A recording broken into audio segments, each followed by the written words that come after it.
DNA tests at my kid's 16th birthday proved she wasn't mine, nor were her sisters. The real fathers were sitting right across from me. I smiled, slid the deadbolt, and ruined them. Disasters never happen overnight. That is the first thing they teach you at the National Transportation Safety Board. I am 45 years old, and for the past 2 decades, I have made my living investigating aviation crashes. When a commercial jet falls out of the sky, the public always wants a single, simple reason. They want a bird strike, a lightning bolt, or a rogue pilot. But that is rarely how it works. In my line of work, we call it the Swiss cheese model of accident causation. Imagine multiple slices of Swiss cheese stacked together. Every slice represents a layer of defense, and the holes represent flaws. Usually, the holes do not line up. But once in a great while, the holes align perfectly, and the disaster slips right through. I used to think my life was bulletproof. I thought my layers of defense were solid. I had a beautiful wife, Monica, who was 42 and worked as a high-level administrator for our local school district. We lived in a $500,000 home in a quiet, affluent suburb of Boston. And we had 3 daughters. Sabrina, 21, a junior at Harvard University whose tuition I was paying entirely out of pocket. Kendra, 18, obsessed with social media and designer clothes, constantly draining my credit cards. And Morgan, 16, the youngest. Morgan was the only one who actually seemed to like me. She would sit in my home office and listen to me explain air pressure systems and metal fatigue. I loved all 3 of them, of course. I loved them enough to work 60-hour weeks. I loved them enough to be away on crash sites 200 days a year, breathing in the smell of jet fuel and burnt plastic, just so I could build them a nest egg. I had over $200,000 sitting in college funds. I was proud. I was the provider. But pride is just another blind spot. Looking back, the metal fatigue in my marriage had started decades ago. The microfractures were always there. Monica's sudden weekend administrative retreats. The massive cell phone bills. The long nights she spent locked in her office, working on school budgets.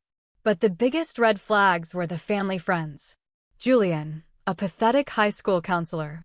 Desmond, a slick tax advisor with cheap suits. Wallace, a pretentious university professor.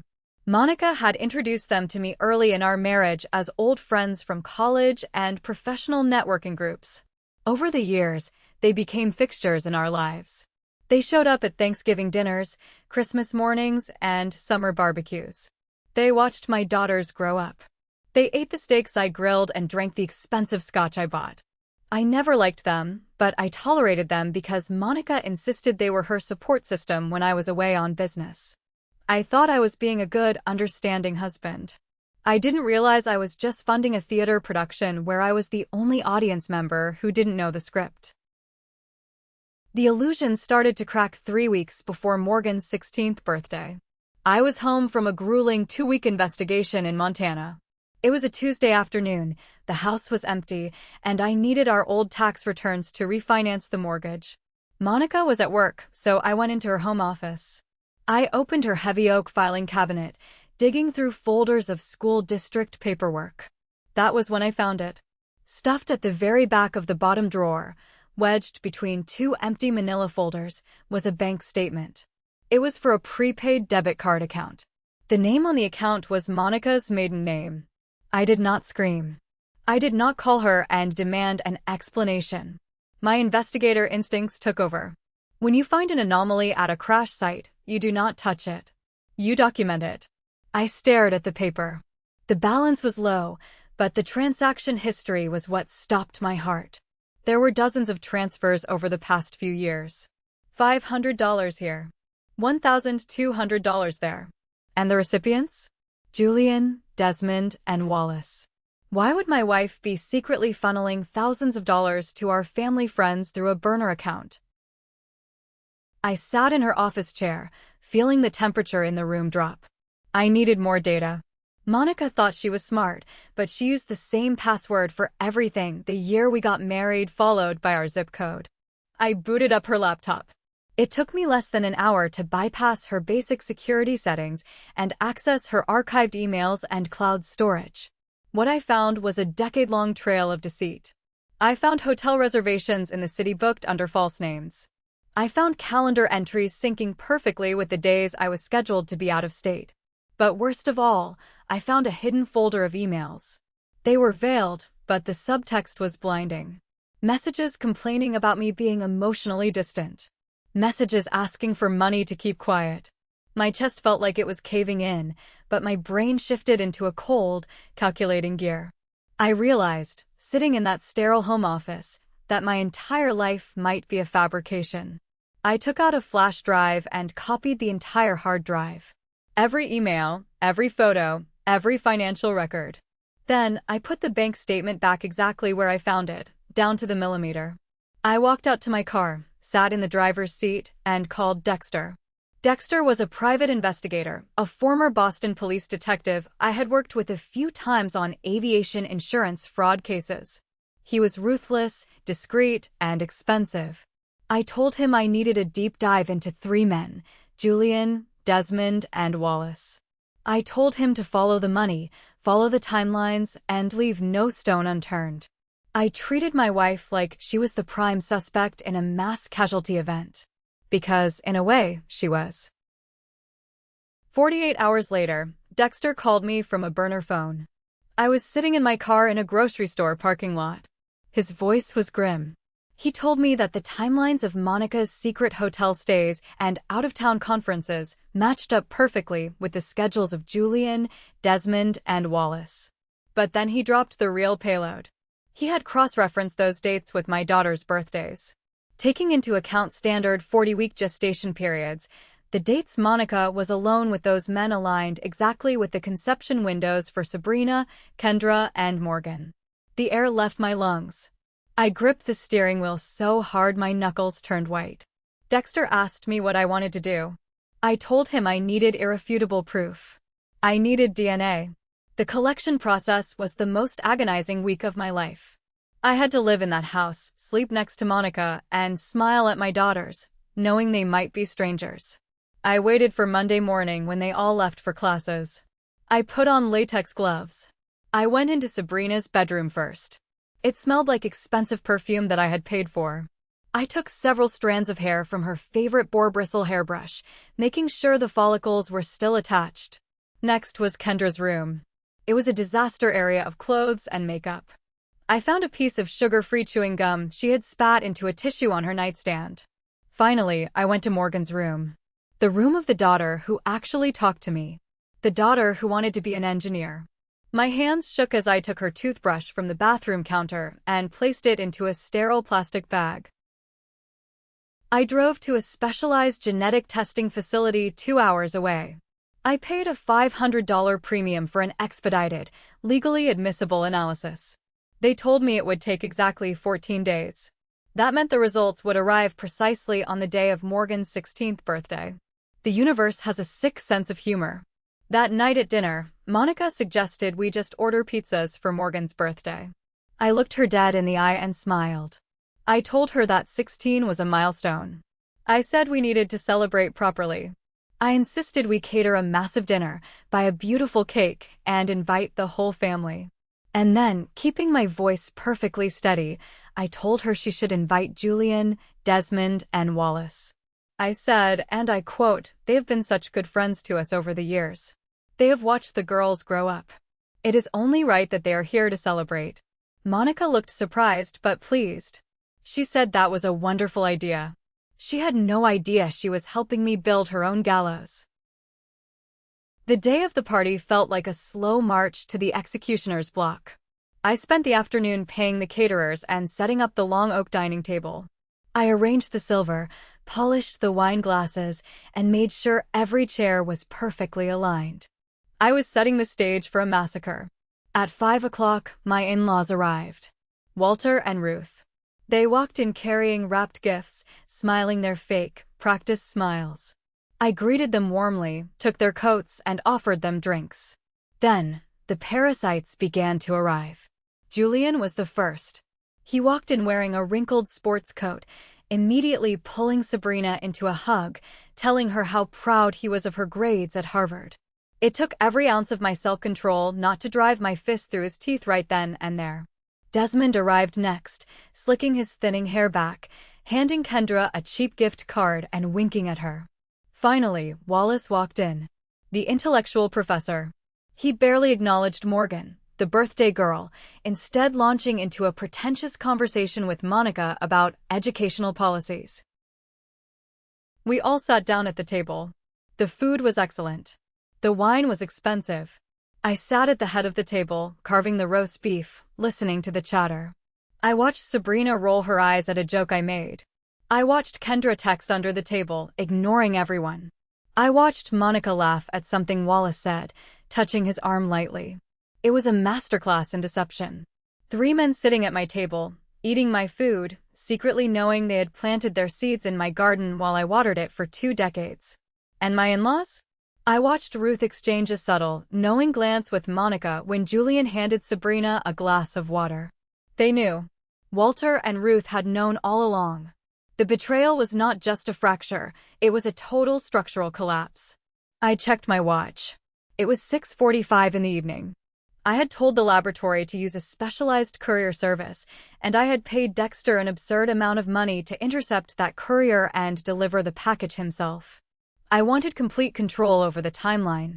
The conversation around the table flowed naturally, a sickening symphony of lies. I just nodded and smiled, drinking my scotch, waiting for the final piece of the wreckage to fall into place. The antique grandfather clock in the hallway chimed 7 times. Right on the final chime, the doorbell rang. The sound echoed through the house, cutting through the laughter and the clinking of silverware. "I'll get it," I said, my voice cutting through the noise. I stood up slowly, feeling the heavy gaze of the room on my back. I walked down the long hallway to the front door. I pulled it open. Dexter was standing there on the porch, wearing a generic delivery uniform, holding a thick, rigid manila envelope. The laboratory's logo was stamped discreetly in the corner. Dexter didn't say a word. He just looked at me with those cold, retired cop eyes, gave a single, barely perceptible nod, and handed me the envelope. It felt impossibly heavy, like holding the flight data recorder pulled from the ashes of a completely destroyed aircraft. I signed his digital pad, closed the front door, and stood in the hallway for a moment. I took a deep breath. This was the point of no return. Once I walked back into that dining room, the life I had known for 22 years would cease to exist. There would be no going back to the comfortable lies. I gripped the envelope and walked back into the dining room. The conversation had died down slightly. Monica looked up from her wine glass, her brow furrowing. "What is that, honey?" "A late birthday present for Morgan," she asked, her tone light and conversational. I walked back to my chair at the head of the table. I did not sit down. I placed the thick manila envelope squarely in the center of my empty dinner plate. "Something like that," I replied smoothly. I reached for my crystal glass and poured myself another 2 fingers of neat scotch. I took a slow sip, letting the burn coat my throat. The room grew unnervingly quiet. Sabrina stopped playing with her phone. Wallace stopped his pretentious rambling. Even Walter and Ruth shifted uncomfortably in their seats. Human beings have an instinct for danger. Even when they don't know what is wrong, the subconscious recognizes when the atmospheric pressure drops. The cabin was losing oxygen, and they were just starting to feel it. "Is everything okay, Gideon?" Julian asked, his voice wavering just a fraction. He tried to sound like a concerned friend, but the sweat pooling on his forehead betrayed him. I didn't answer him. Instead, I reached into my suit pocket and pulled out a small, rectangular black device. It looked like a thick portable battery pack. It was a military-grade signal jammer I had purchased on the dark web. I flicked the toggle switch. A tiny green light blinked to life. Instantly, the Wi-Fi router on the credenza flashed red. Sabrina looked down at her phone and frowned. "Wait, did the Wi-Fi just drop?" "I have no service," she complained. I set the jammer gently next to my scotch glass. Then I walked away from the table, straight toward the heavy mahogany double doors that led to the front foyer. I grabbed the brass handles, pulled the doors completely shut, and reached up. With a deliberate, forceful motion, I slid the heavy metal deadbolt across. Click. The sound was like a gunshot in the silent room. I turned around to face my family. My wife. My in-laws. The 3 parasites. "No one is leaving this room," I said. My voice wasn't a shout. It was low, flat, and absolute. Monica stood up, her chair scraping loudly against the hardwood floor. "Gideon, what on earth are you doing? You are scaring the girls." I walked slowly back to the table, picked up the manila envelope, and pulled the red tear strip. I reached inside and pulled out 3 separate sheets of high-quality bonded paper. The official laboratory seals glimmered under the chandelier light. I looked directly into Monica's eyes, watching the exact moment the color drained from her face. She recognized the logo. "I am not scaring anyone, Monica," I said quietly. "I am just reading the flight manifest." I held up the first sheet of paper. Subject 1, Sabrina. Probability of paternity, 0.0%. I let the paper drop onto the table. Sabrina gasped, her hand flying to her mouth. I held up the second sheet, locking eyes with Desmond, who looked like he was going to vomit. Subject 2, Kendra. Probability of paternity, 0.0%. I let it fall. Finally, I looked at Morgan. My sweet, brilliant 16-year-old girl who was currently staring at me with wide, terrified eyes. My heart physically ached, but the machine inside my head kept operating. I held up the third sheet. Subject 3, Morgan. Probability of paternity, 0.0%. I dropped the final paper. The silence that followed was absolute. It was the silence of a graveyard. I looked at the 3 men sitting across from me, their faces pale and slick with terror. I looked at my wife, whose mouth was opening and closing like a suffocating fish. I smiled. A cold, dead smile. The illusion was over. Now, the erasure begins. Thank you for watching this story so far. If you are enjoying the suspense, please hit that like button, subscribe to the channel, and leave a comment below telling me the name of the city you are living in right now. Every single comment helps this video reach more people, and I truly appreciate your support. Mom laughed, "It's just biology. When DNA proved 3 kids aren't mine, so I erased my cheating wife." At my kid's 16th birthday, DNA tests revealed she wasn't mine, nor were her sisters. The real fathers were sitting right across from me. I smiled, slid the deadbolt, and ruined them. Disasters never happen overnight. That is the first thing they teach you at the National Transportation Safety Board. I am 45 years old, and for the past 2 decades, I have made my living investigating aviation crashes.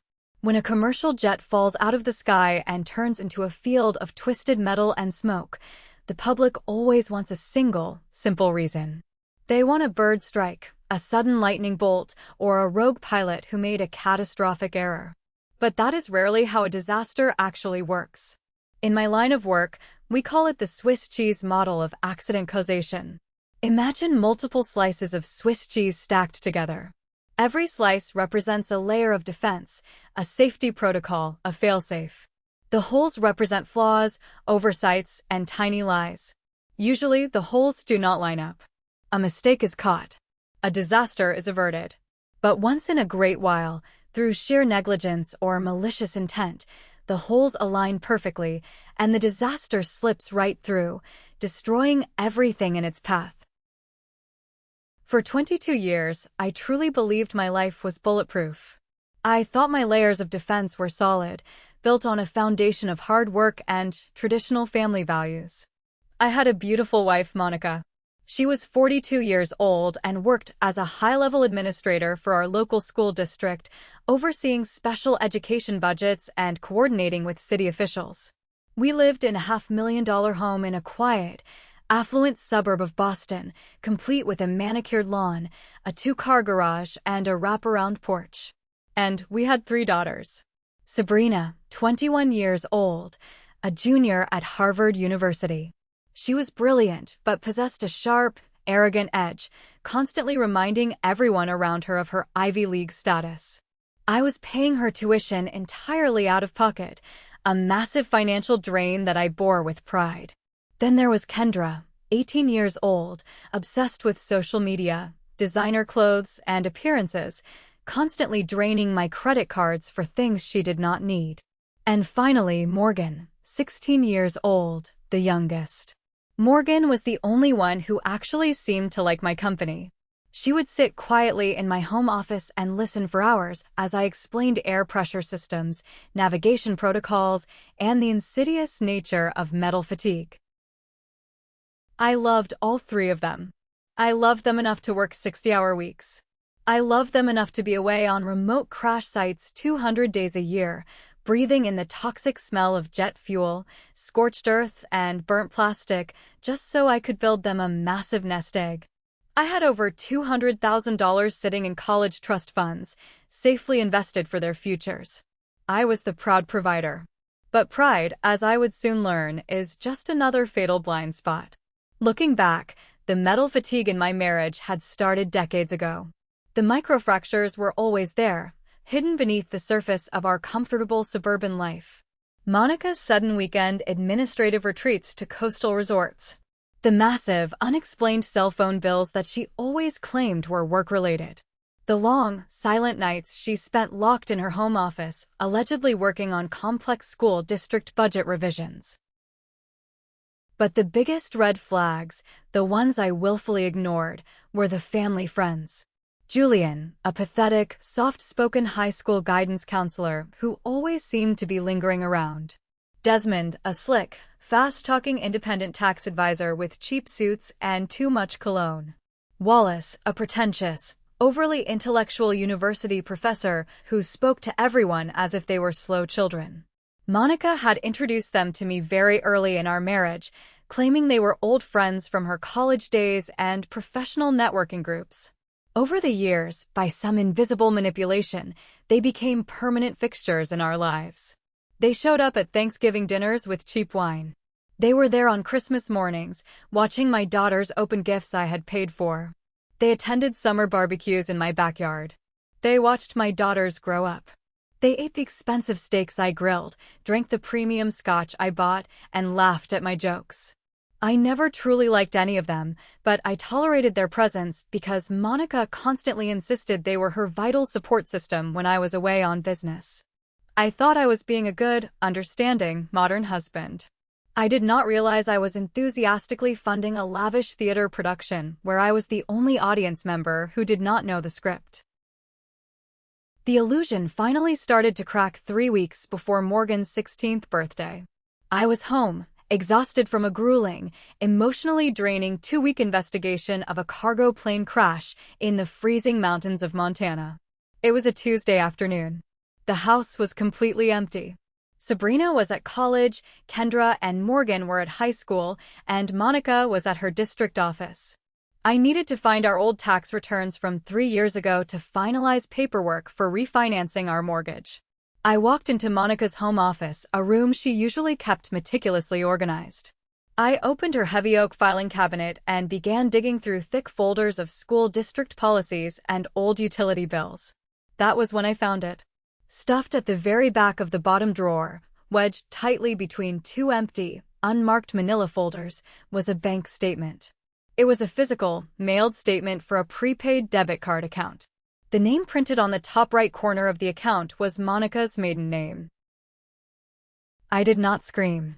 I did not immediately pick up my phone to call her and demand a frantic explanation. My investigator instincts, honed by years of analyzing disaster zones, took over completely. When you find an anomaly at a crash site, you do not touch it immediately.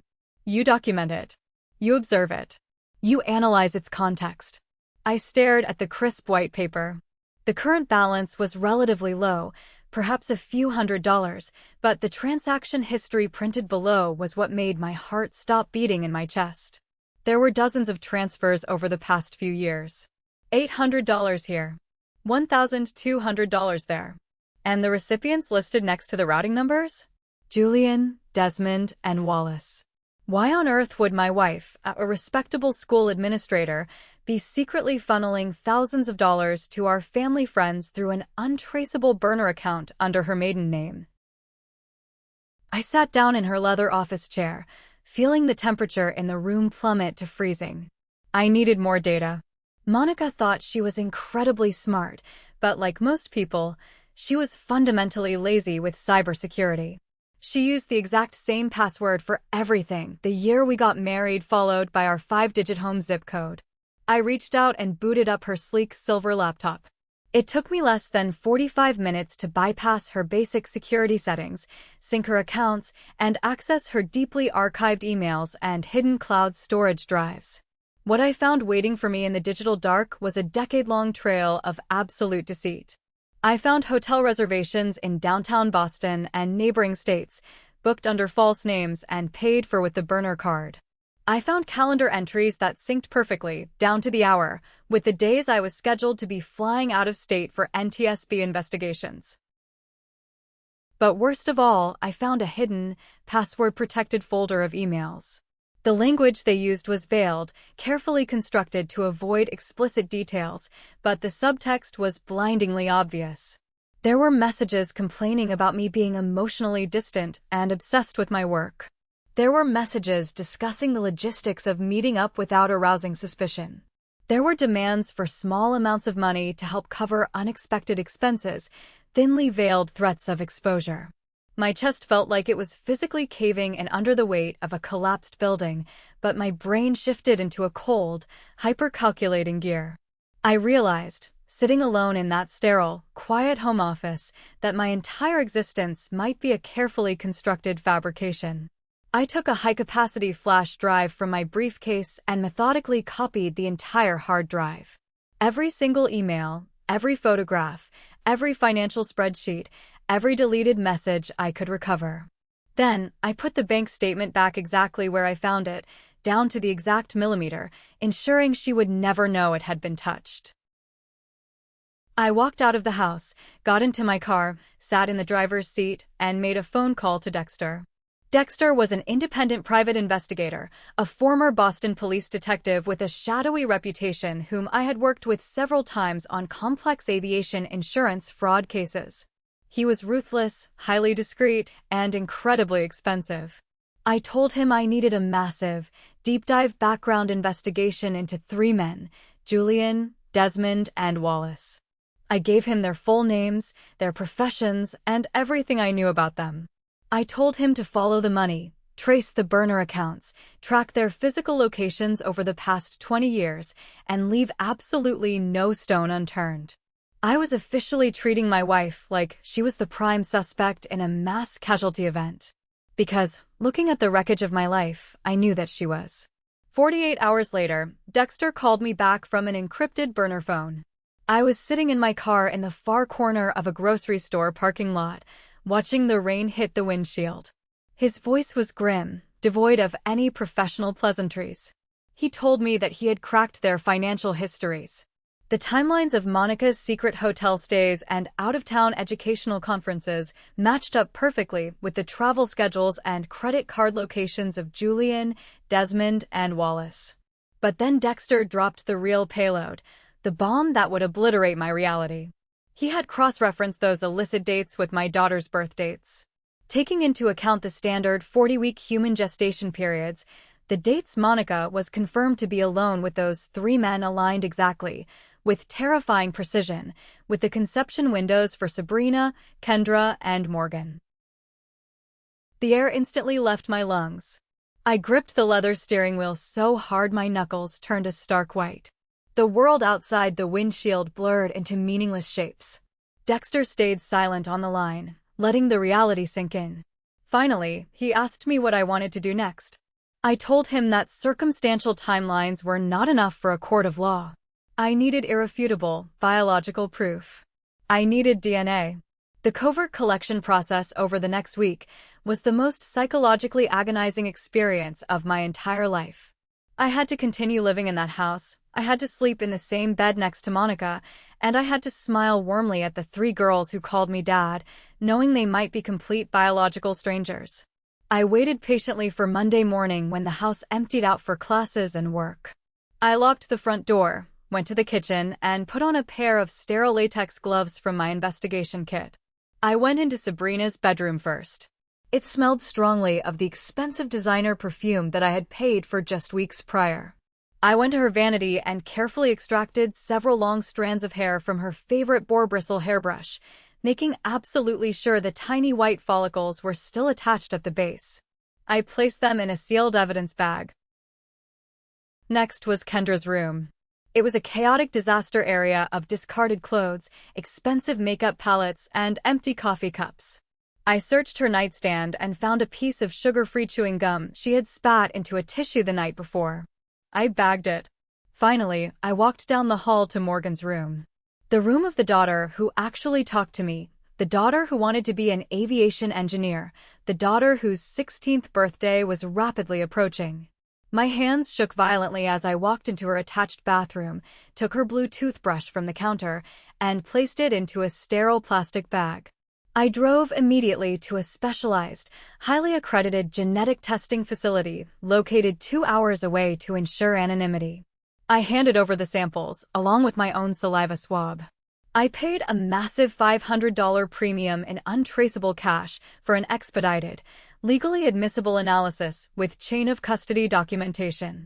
The technician looked at the paperwork and told me it would take exactly 14 days to process all 4 profiles. That meant the official results would arrive by mail precisely on the evening of Morgan's 16th birthday. The universe possesses a truly sick, twisted sense of humor. That evening at the dinner table, Monica casually suggested we just order pizzas and watch a movie for Morgan's birthday, keeping it low-key. I looked her dead in the eye, forcing a warm, loving smile onto my face. I told her that turning 16 was a massive milestone. I insisted that we needed to celebrate properly, as a real family. I declared that we would cater a massive dinner from her favorite Italian restaurant, buy a beautiful custom cake, and invite the whole extended family over. And then, keeping my voice perfectly steady and light, I told her she should absolutely invite Julian, Desmond, and Wallace. I looked at her and said, "They have been such good friends to us over the years. They have watched the girls grow up from babies into young women. It is only right that they are here to celebrate this milestone with us."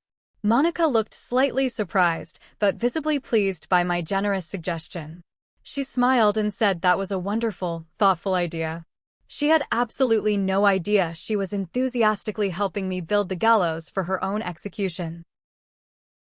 The day of the birthday party felt like a slow, agonizing march to the executioner's block. I took the entire day off work. I spent the afternoon paying the caterers, accepting the delivery of the expensive food, and setting up the long, heavy oak dining table in our formal dining room. I arranged the polished silver cutlery, set out the crystal wine glasses, and made sure every single heavy wooden chair was perfectly aligned. I was meticulously setting the stage for a massacre, treating my dining room like a sealed containment zone. At exactly 5 o'clock in the evening, my in-laws arrived. Walter and Ruth. They walked through the front door carrying beautifully wrapped gifts, smiling their fake, overly practiced smiles. I greeted them warmly, took their heavy winter coats, and offered them expensive drinks. Then, the parasites began to arrive one by one. Julian was the first to walk through the door. He walked in wearing a wrinkled, cheap sports coat, immediately pulling Sabrina into an uncomfortably long hug, telling her how incredibly proud he was of her stellar grades at Harvard. It took every ounce of professional self-control I possessed not to drive my fist directly through his teeth right then and there. Desmond arrived next. He practically slid into the foyer, slicking his thinning hair back, smelling strongly of cheap cologne. He immediately handed Kendra a generic gift card, winked at her, and made a joke about her looking too grown up. Finally, Wallace walked in.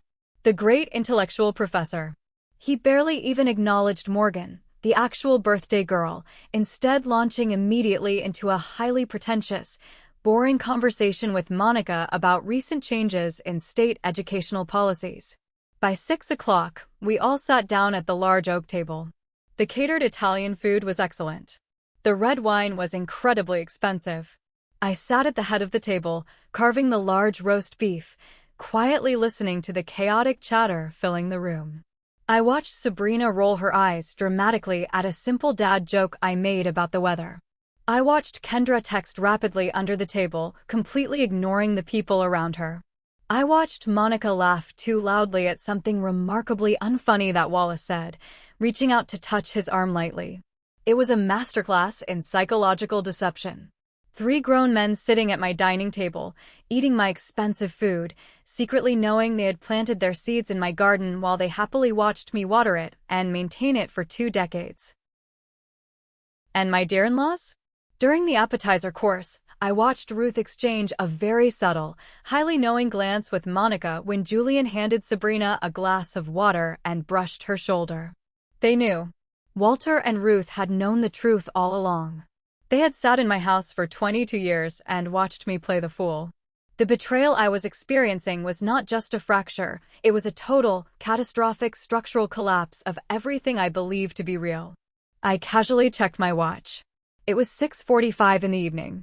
I had specifically instructed the testing laboratory to use a specialized, secure courier service for the final documents. Furthermore, I had paid Dexter an absurd, exorbitant amount of cash to intercept that specific courier a mile away and deliver the package to my door himself. I wanted absolute, unquestionable control over the timeline of the evening. The conversation around the table flowed naturally, a sickening, harmonious symphony of lies and fake affection.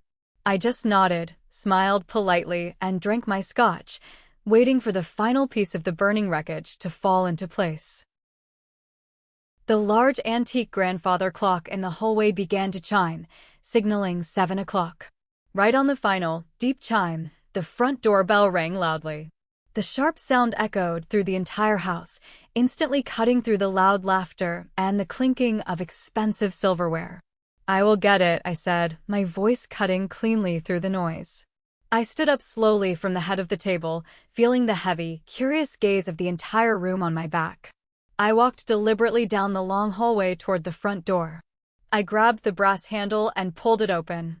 Dexter was standing there on the front porch, wearing a generic, unmarked delivery uniform, holding a thick, highly rigid manila envelope.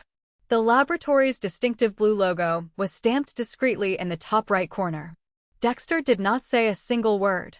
He just looked at me with those cold, calculating, retired cop eyes, gave a single, barely perceptible nod of confirmation, and handed me the heavy envelope. It felt impossibly heavy in my hands, exactly like holding the blackened flight data recorder pulled from the smoking ashes of a completely destroyed commercial aircraft. I signed his digital pad with a fake signature, closed the heavy wooden front door, and stood alone in the quiet hallway for a long moment. I took a deep, shaky breath, forcing my heart rate to slow down. This was the absolute point of no return. Once I walked back into that brightly lit dining room, the comfortable, fake life I had known for 22 years would instantly cease to exist. There would be absolutely no going back to the comfortable lies and the fake smiles. I gripped the manila envelope tightly and walked slowly back into the dining room. The conversation had died down slightly in my absence.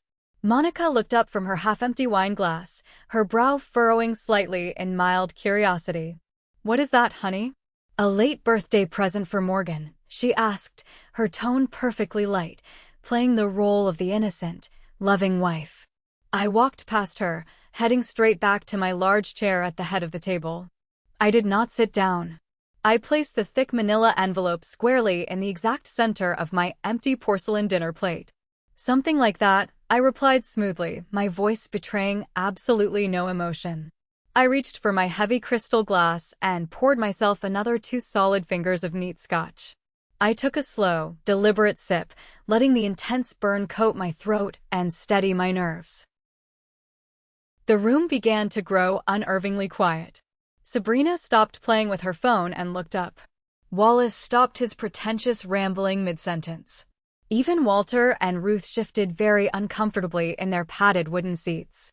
Human beings possess a deeply ingrained, primal instinct for danger. Even when they do not know exactly what is wrong, the subconscious mind recognizes when the atmospheric pressure in a room suddenly drops. The cabin of this family was rapidly losing oxygen, and they were just starting to feel the terrifying effects of the depressurization. "Is everything okay, Gideon?" Julian asked, breaking the heavy silence. His voice wavered just a tiny fraction. He tried to sound like a genuinely concerned friend, but the sudden sheen of sweat pooling on his pale forehead completely betrayed his rising panic. I did not answer him. Instead, I reached deep into my tailored suit pocket and pulled out a small, heavy, rectangular black device. It looked very much like a thick portable battery pack, but it was far more sinister. It was a highly illegal, military-grade signal jammer I had purchased weeks ago on the dark web for this exact moment. I placed my thumb on the side and flicked the toggle switch. A tiny, bright green light blinked to life. Instantly, the lights on the expensive Wi-Fi router sitting on the credenza behind Monica flashed from green to a solid, dead red. Sabrina looked down at her expensive smartphone and frowned in intense annoyance. Wait, did the Wi-Fi just drop? I have 0 bars of service. I can't send anything, she complained loudly, tapping her screen. I set the black jammer gently on the table, right next to my scotch glass. Then, without a word, I walked away from the head of the table, heading straight toward the heavy mahogany double doors that separated the dining room from the front foyer. I grabbed the cold brass handles, pulled the heavy doors completely shut, and reached up to the top frame. With a highly deliberate, forceful motion, I slid the heavy metal deadbolt all the way across. Click. The sound of the locking mechanism was violently loud, echoing like a gunshot in the perfectly silent dining room. I turned around slowly to face my family. My lying wife. My complicit in-laws. The 3 parasitic men who had stolen my life. No one is leaving this room, I said. My voice was not a shout. It was incredibly low, entirely flat, and carried the absolute authority of a judge handing down a death sentence. Monica stood up instantly, her wooden chair scraping loudly and violently against the polished hardwood floor. Gideon, what on earth are you doing? You're acting crazy. You are scaring the girls. I walked slowly back to the head of the table, picked up the thick manila envelope, and forcefully pulled the red tear strip across the top. I reached inside the thick cardboard and pulled out 3 separate sheets of high-quality bonded paper. The official, embossed laboratory seals glimmered brightly under the light of the crystal chandelier. I looked directly into Monica's eyes, watching closely as her gaze dropped to the papers in my hand. I watched the exact moment the color completely drained from her face as she recognized the laboratory's logo. I am not scaring anyone, Monica, I said quietly, maintaining unbroken eye contact with her terrified face. I am just reading the final flight manifest. I held up the first sheet of thick paper, turning it so the bold black text was visible. Subject 1, Sabrina. Probability of paternity, 0.0%. I let the paper drop heavily onto the oak table. Sabrina gasped loudly, a sharp intake of air, her hand flying up to cover her mouth in pure shock. I held up the second sheet of paper. This time, I locked eyes with Desmond, who was gripping the edge of the table so hard his fingers were white. He looked like he was going to vomit into his expensive dinner plate. Subject 2, Kendra. Probability of paternity, 0.0%. I let the second paper fall next to the first. Finally, I looked down the table at Morgan. My sweet, brilliant 16-year-old girl who was currently staring at me with wide, completely terrified eyes, tears already welling up. My heart physically ached for her, a deep, agonizing pain, but the cold, calculating machine inside my head kept operating flawlessly. I held up the third and final sheet of paper. Subject 3, Morgan. Probability of paternity, 0.0%. I dropped the final paper onto the pile. The silence that followed was absolute, heavy, and suffocating. It was the terrifying silence of a graveyard at midnight. I looked at the 3 grown men sitting across from me, their faces pale, slick with terror, their eyes darting toward the locked door. I looked at my wife, whose mouth was opening and closing silently like a suffocating fish pulled from the water. I smiled at them. A genuinely cold, completely dead smile. The long, agonizing illusion of my life was finally over. Now, the absolute erasure begins. Thank you for watching this story so far.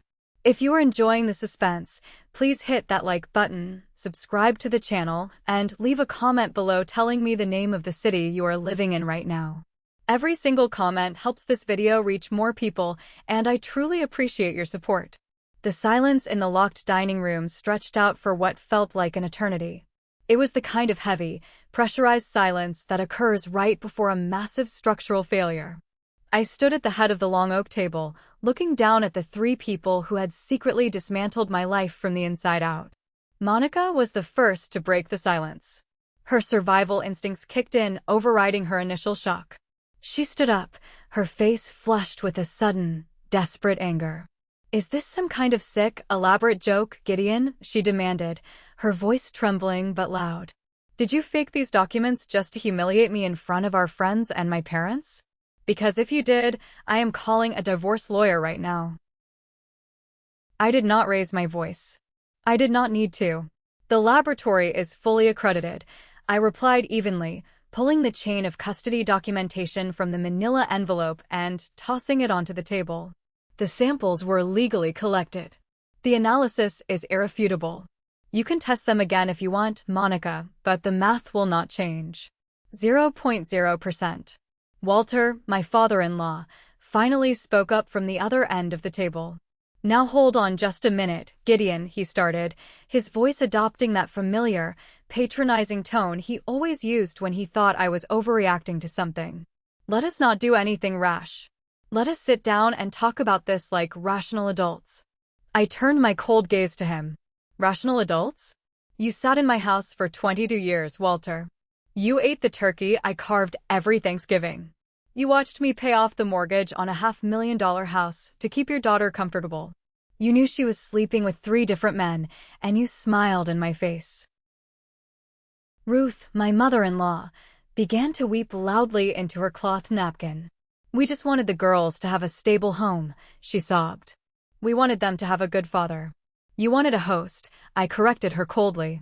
"You wanted a financial host for your daughter's parasites." Monica realized that the wall of denial had completely crumbled. She looked at the 3 men sitting across the table, all of whom were staring fixedly at their plates, too cowardly to meet my eyes. She looked at her 3 daughters, who were frozen in states of absolute shock and horror. She saw that the game was over. And that was when she made the most fatal miscalculation of her entire life. Instead of falling to her knees, instead of begging for forgiveness or expressing an ounce of genuine remorse, she crossed her arms over her chest and scoffed. "Fine," Monica spat out, her tone dripping with sudden, venomous arrogance. "Fine, Gideon. So they are not yours biologically. Are you happy now? You proved your little point. But get over it. Do not be dramatic. It is just biology. You raised them. They love you. They still call you Dad. Nothing has actually changed." It is a fascinating phenomenon to observe the exact moment love dies. It does not fade away slowly. It snaps, like a steel cable under too much tension. When she said those words, "It is just biology, do not be dramatic," every single memory I had of our 22 years together turned to ash. The woman standing in front of me was not my wife. She was a stranger. She was a hostile entity. And any lingering drop of mercy I might have harbored for her completely evaporated from my soul. I turned my attention away from my wife and focused entirely on the 3 men sitting paralyzed at my dining table. The biological fathers. "Julian," I said, my voice slicing through the thick air. The high school guidance counselor flinched violently as if he had been physically struck. "Look at me." Julian slowly raised his head, his face slick with terrified sweat. "Sabrina is a junior at Harvard University," I continued, pacing slowly behind my empty chair. "Her tuition, room, and board cost over $75,000 a year. Over the last 3 years, I have paid more than $200,000 in cash for her education. I paid for her private tutors. I bought her a $30,000 car when she graduated high school. Tell me, Julian, what is your salary as a public school guidance counselor?" Julian swallowed hard, his Adam's apple bobbing. "Gideon, please, I never wanted to answer the question, Julian." I barked, allowing a fraction of my rage to slip through. 62,000, he whispered miserably. I laughed, a harsh, humorless sound. $62,000. You could not afford to send Sabrina to a community college without taking out massive loans. You sat back and watched another man bankrupt himself to elevate your biological daughter while you snuck into my bed when I was out of town. You are a coward, Julian. A pathetic, freeloading coward. Sabrina, who had been sitting in stunned silence, suddenly stood up, staring at Julian with absolute disgust. "You are my father," she choked out, her voice breaking. "You? The guy who brings cheap potato salad to our barbecues? You let him pay for my entire life while you did nothing." I didn't wait for Julian to stumble through an apology. I turned my eyes to Desmond. The slick tax advisor tried to puff up his chest, attempting to salvage some shred of his wounded masculinity. "And you, Desmond," I said smoothly. "Kendra is your flesh and blood. You run your own accounting firm. You drive a leased BMW. And yet, tonight, for your daughter's sister's birthday, you brought a $25 gift card to a coffee shop. Do you know how much Kendra's monthly credit card bill is? It averages $3,000. I pay it every single month because I thought she was mine. You are a financial advisor, Desmond. You literally make your living calculating returns on investment. You found the perfect loophole, didn't you? Let the aviation investigator fund your offspring's lavish lifestyle." Kendra began to sob loudly, burying her face in her hands, her carefully applied designer makeup running down her cheeks. Desmond looked away, his jaw clenched tight. Finally, I stopped at the end of the table and looked at Wallace. The university professor.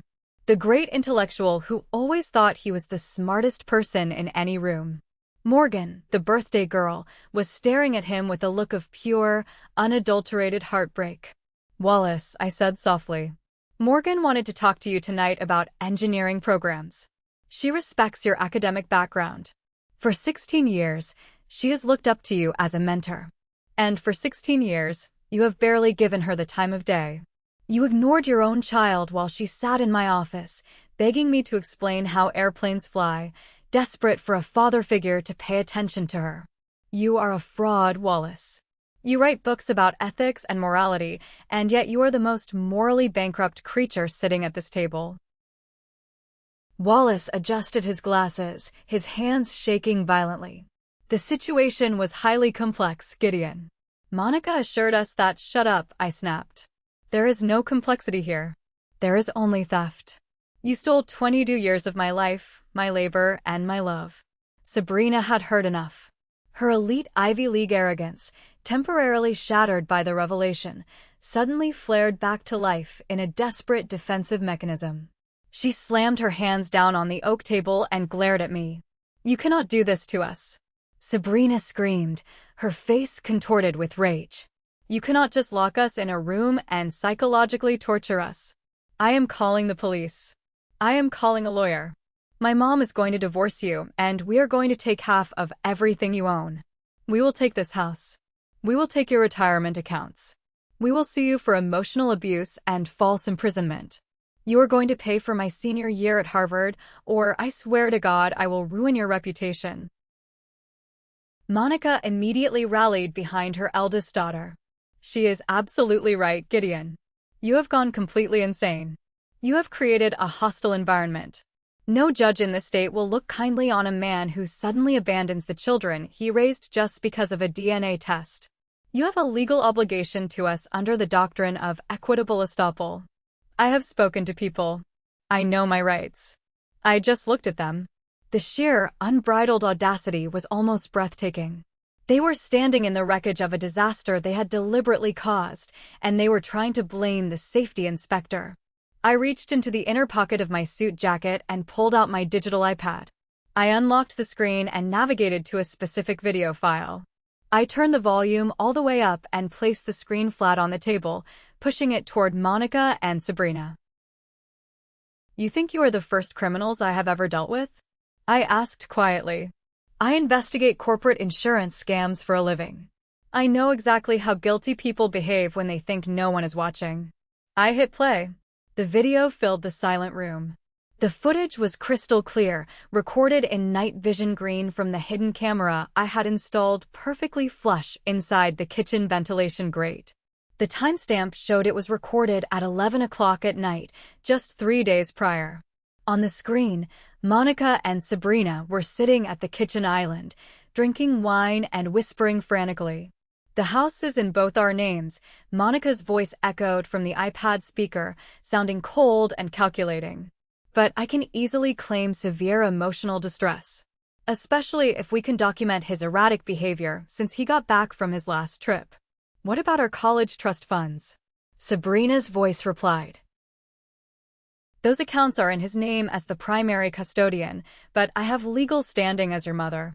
We will file an immediate injunction to freeze them," Monica said, taking a sip of wine. "And if he tries to fight it?" Sabrina asked. Monica laughed on the video, a harsh, ugly sound. "Your father has spent the last 20 years paying for absolutely everything. He is emotionally invested. Even if he somehow finds out he is not genetically invested, he won't actually cut us off. He is too weak for that. And if he tries, then we bleed him completely dry in divorce court. I will claim he was an abusive, absent father who prioritized his crash investigations over his family.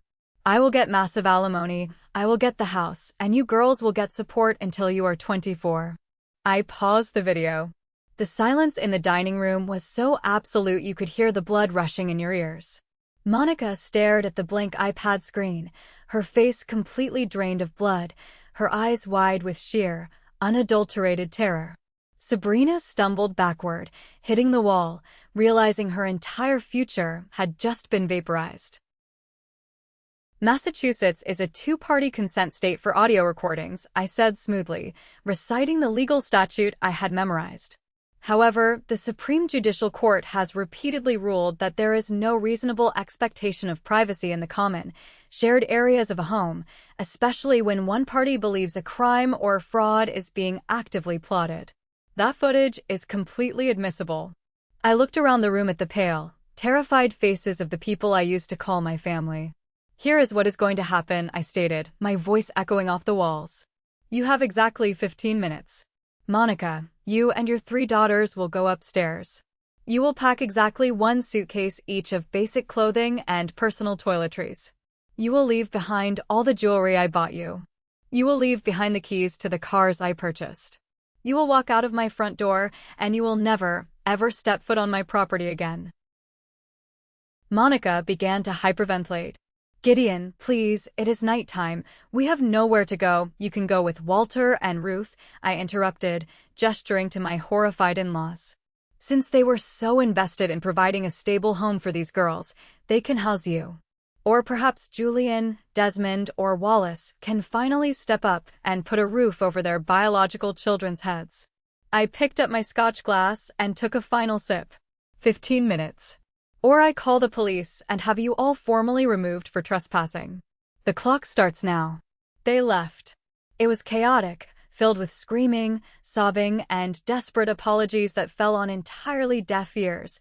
But exactly 14 minutes later, the heavy front door slammed shut behind them. I stood alone in the grand foyer of my massive house. The silence was no longer heavy or pressurized. It was incredibly peaceful. It was the absolute calm that follows a massive storm. But my work was far from over. Securing the crash site is only the first step. The real work lies in dismantling the wreckage and preventing further damage. I did not sleep that night. I sat at my home office desk, fueled by black coffee and cold, mechanical rage. At exactly 8 o'clock the next morning, the minute the financial institutions opened, I began the process of total erasure. I logged into my primary banking portal. I had 3 joint checking and savings accounts with Monica. Over the years, I had deposited hundreds of thousands of dollars into them.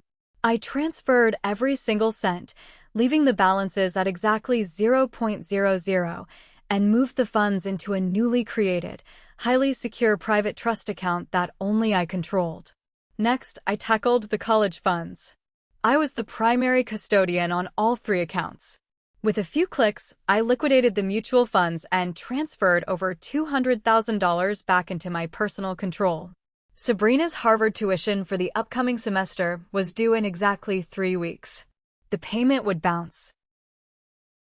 Then came the credit cards. Monica, Sabrina, and Kendra all had platinum supplementary cards tied directly to my primary account. I called the credit card company, reported the cards as stolen, and completely closed the supplementary lines of credit. Whatever automatic payments they had set up for their expensive gym memberships, streaming services, and online shopping accounts would begin failing by noon. At 9:30, a commercial locksmith van pulled into my driveway. I had booked him a week in advance. I paid him $800 in cash to completely replace the locks on all 4 exterior doors, reprogram the garage door keypads, and change the security system codes. By 10:30, my house was an impenetrable fortress. Finally, I walked upstairs to the master bedroom. I grabbed a box of heavy-duty black trash bags from the kitchen. I methodically moved through Monica's massive walk-in closet, sweeping all of her designer dresses, expensive shoes, and luxury handbags into the plastic bags. I did not fold them. I treated them like contaminated debris. I dragged 12 massive, heavy black bags down the stairs and dumped them unceremoniously on the front porch. I texted Monica a single picture of the bag sitting in the cold morning air with the caption, "Collect your debris by noon, or it goes into the dumpster." The logistical cutoff was absolute. In less than 4 hours, I had completely severed the financial and physical lifelines of 4 people who had entirely depended on me for 2 decades. I felt no guilt. I felt no remorse. I felt only the cold, deeply satisfying reality of restoring balance to a system that had been violently skewed against me. At 1 o'clock in the afternoon, I walked into the sleek, high-rise downtown office of Vivian. Vivian was a senior partner at one of the most aggressive, ruthless family law firms in the state of Massachusetts. I had sent her all the digital evidence, the financial records, the DNA results, and the hidden camera footage 2 days prior. I sat down in the leather chair across from her massive glass desk. Vivian looked at me over the rim of her designer glasses. "I have reviewed the files, Gideon," she said, her tone purely professional and razor-sharp. "The level of systematic deception here is staggering. We can file for a standard divorce based on adultery and irreconcilable differences, and you would walk away with your assets largely protected given the fraud." "I do not want a standard divorce, Vivian," I stated calmly, looking her dead in the eye. "I want them completely erased. I want scorched earth." Vivian smiled, a predatory gleam in her eye. "Then we file a massive civil lawsuit concurrently with the divorce petition. We sue Monica for intentional infliction of severe emotional distress and systemic financial fraud. But we do not stop there. We name Julian, Desmond, and Wallace as co-defendants in a massive paternity fraud suit. We demand full retroactive child support for the last 21, 18, and 16 years, respectively. We calculate every dollar you spent on food, housing, medical care, and education for their biological children, and we sue them for complete restitution, plus punitive damages." "Do it," I ordered. "But I also want collateral damage. I want the pressure to break them before we ever see the inside of a courtroom." And so, the legal hellfire was unleashed. Vivian was a master tactician. While the lawsuits were being formally filed, she made sure the public records found their way into the right hands. A copy of the lawsuit, highlighting Julian's 2-decade affair with a married woman and his refusal to financially support his biological child, was anonymously mailed to the superintendent of the local school board. 3 days later, Julian was placed on unpaid administrative leave pending a formal moral turpitude investigation. He lost his health insurance and his pension was frozen. A separate, highly detailed packet containing Desmond's paternity results and financial history was delivered via certified mail directly to Desmond's wife at her workplace. Within 48 hours, she threw him out of their house, hired her own aggressive divorce attorney, and filed for full custody of their legitimate children. As for Wallace, the pretentious professor, a perfectly timed anonymous tip was sent to the university's ethics committee, detailing how he had knowingly conspired to commit financial fraud against a prominent aviation investigator. His upcoming tenure review was immediately suspended, and his reputation within the academic community was completely vaporized.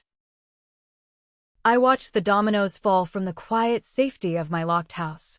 I watched the men who had ruined my life have their own lives systematically dismantled by the absolute, crushing weight of the truth. 2 weeks after the night of the birthday party, a massive winter storm hit the Boston area, covering the city in freezing rain and sleet. I was sitting in my living room, watching the fire crackle in the fireplace, when the security camera alert pinged on my phone. I checked the feed. Monica was standing on my front porch, shivering violently in a thin winter coat, the freezing rain matting her hair to her face. She was repeatedly pressing the doorbell, holding a soaked manila envelope over her head to block the rain. I let her stand out there for 10 full minutes before I finally walked to the door. I did not invite her inside. I opened the door just wide enough to speak, letting the freezing air rush into the warm foyer. "What do you want, Monica?" I asked, my voice as cold as the sleet hitting the porch. She looked at me with wild, desperate eyes. The polished, arrogant school administrator was completely gone. She looked aged, broken, and utterly exhausted. "Gideon, please," she begged, her teeth chattering loudly. "You have to stop this. Vivian's lawsuits, they are destroying everyone. Julian lost his job. Desmond's wife left him. They cannot pay the retroactive child support you are demanding. They are broke." "That sounds like a mathematical problem for them to solve," I replied smoothly. "Not my concern." "But the girls, Gideon." Monica sobbed, reaching out to touch the doorframe. "Sabrina got officially dropped from Harvard because the tuition check bounced. She is working minimum wage at a diner in Somerville. Kendra had her car repossessed yesterday. They are living in my parents' cramped basement. They are your daughters. You raised them." I leaned forward slightly, looking directly into her red, swollen eyes. I remembered the exact words she had thrown in my face in the dining room 2 weeks ago. I had saved them for this exact moment. "Get over it, Monica," I said, keeping my tone completely flat and devoid of any emotion. "Do not be dramatic. This is just math and finance. It is just biology. They still call their real fathers by their first names." "You are a monster," she whispered, tears mixing with the freezing rain on her cheeks. "You are completely dead inside." "I am an investigator," I corrected her quietly. "And I have successfully closed the case." I closed the heavy front door, slid the deadbolt firmly into place, and walked back to the warmth of my fire, leaving her standing alone in the freezing storm. 6 months passed. The chaotic debris field of my former life had finally settled into a stark, permanent reality. The war was over and the casualties were absolute. Faced with the crushing weight of Vivian's civil lawsuits and the terrifying threat of criminal fraud charges regarding the college funds, Monica completely surrendered. She signed a highly ironclad settlement agreement. She signed a quitclaim deed, formally renouncing any and all legal claim to the $500,000 house, my retirement accounts, and my investments. In exchange, I agreed to drop the lawsuits against her and the 3 bio-dads, allowing them to crawl away into their respective miserable, ruined lives. Monica walked away from a 22-year marriage with absolutely nothing but the clothes in her trash bags and the shattered remains of her reputation. Sabrina never returned to Harvard. Her elite Ivy League arrogance had been entirely crushed under the weight of minimum wage shifts and a cramped basement bedroom. Kendra disappeared off social media entirely, unable to maintain her fake luxury lifestyle without my credit cards. Only Morgan, the youngest, attempted to maintain contact. On a quiet Tuesday afternoon in late autumn, she walked the 3 miles from her high school to my house. I let her in. She sat awkwardly on the edge of the leather sofa in my office, looking at the models of airplanes on my shelves. "I know I am not your blood, Gideon," Morgan said quietly, staring down at her hands. "I know my real dad is a coward who ruined everything. But you are the only father I have ever known. And I miss you." I looked at the 16-year-old girl who had spent hours listening to me talk about aerodynamics. My heart felt a profound, heavy ache, but the protective steel wall I had built around my emotions held firm. "I miss the idea of you, too, Morgan," I replied honestly. But the foundation was built on a lie. I cannot just pretend the last 2 decades were not a massive theft of my life. I am applying to engineering programs next year, she continued, her voice trembling slightly. I am working 2 jobs to save for the application fees. I wanted you to know that your lesson stuck. I am going to build things that do not crash. I nodded slowly. The next day, I contacted my wealth manager. I established a highly restrictive, conditional trust fund in Morgan's name. It would pay for her state college tuition and textbooks directly to the institution, maintaining a strict 3.5 grade point average requirement. No cash allowances. No cars. No luxury expenses. It was a sterile, mechanical gesture of support. I had learned the hardest lesson of my life. Never give your entire trust or your entire wallet to anyone without verifying the structural integrity first. It is mid-December now. The brutal New England winter has officially arrived, burying the affluent suburbs under a thick, heavy blanket of pristine white snow. I am sitting alone in my expansive home office. The house is massive, worth well over $500,000, and it is completely, perfectly silent. There is no teenage drama echoing from the upstairs bedrooms. There is no fake laughter coming from the kitchen. There are no parasitic men drinking my scotch in the dining room. I pour myself a single glass of 18-year-old single malt scotch and walk over to the large bay window. I look out at the long, snow-covered driveway. I can almost see the ghostly outlines of 3 little girls riding their bicycles, laughing as I push them from behind. I can almost remember the warmth of Monica's hand in mine before I knew exactly where that hand had been. The Swiss cheese model of disaster is a fascinating concept because it implies that if you just catch one error, if you just patch one hole, the disaster can be entirely avoided. But what happens when you are the only person trying to patch the holes and everyone else in your life is actively drilling new ones? I survived the crash. I walked away from the wreckage of my marriage with my assets perfectly secured, my financial future completely intact, and my enemies utterly destroyed. I executed a flawless, tactical erasure of the people who tried to manipulate me. The truth is out, and justice, in its coldest, most mechanical form, has been served. I packed my files away as the snow continued to fall, burying the driveway where 3 little girls used to ride their bikes. I protected my sanity, my finances, and my dignity, but looking at the quiet, empty house, I sometimes wonder, did I go too far in dismantling their lives, or was it exactly the justice they deserved? Am I wrong for not forgiving them? Thank you for watching. If you haven't subscribed yet, please hit that button and let me know your verdict in the comments below.